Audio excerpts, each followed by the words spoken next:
Hello, I am lawyer Jessica Bortnick, and welcome to Legal Juice, a vlog of legal information, education, and entertainment. Today I'm going to talk to you about the most famous legal case dealing with a will. Now, this year marks the 75th anniversary of this case, and it is one that not only made headlines around the world, but was instrumental in shaping the legal landscape when it comes to holograph, also known as handwritten wills.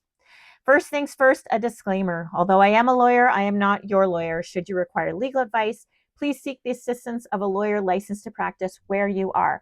Do not rely on anything you see in this video as legal advice, and do not delay in seeking legal advice based on anything you've heard in this video.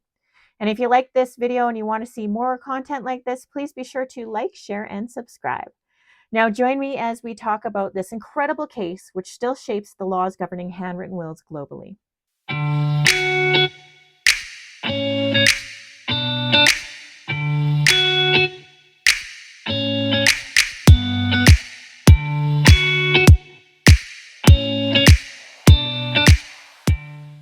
On June 8, 1948, 56-year-old British-born Saskatchewan wheat farmer named Cecil George Harris decided to take his red Chase tractor into a quarter section of land he owned a few kilometers north of his homestead in McKee District, which is about an hour-and-a-half drive west of Saskatoon, Saskatchewan.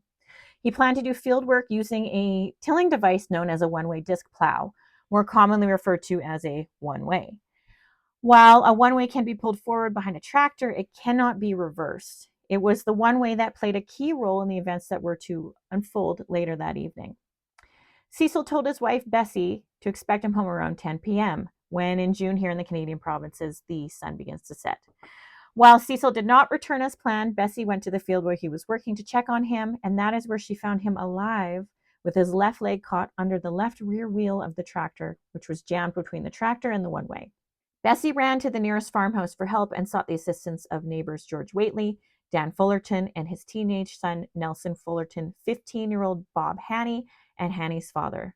By the time these helpers arrived to the accident scene, it was dark and there was a terrible lightning storm.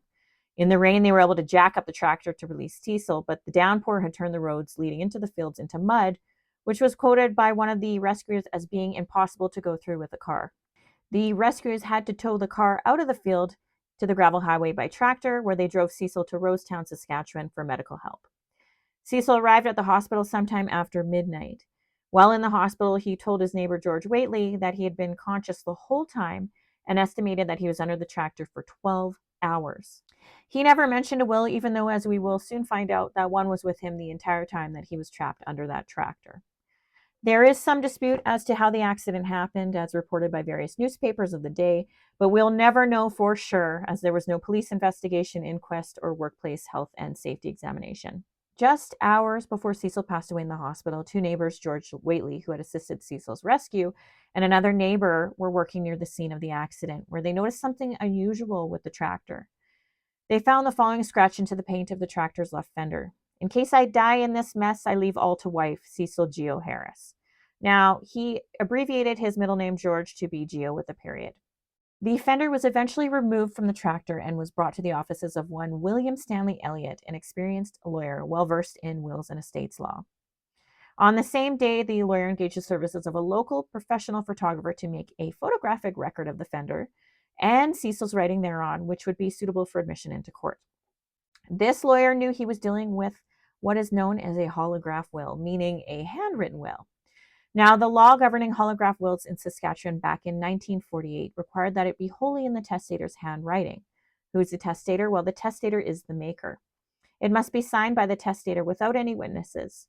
Now, I should make note that our laws have been updated to also require that holograph wills be dated, but in this case, the date was not an issue. One issue faced by the lawyer in Cecil's case was that he had to prove that the writing scratched into the left fender was written by Cecil himself.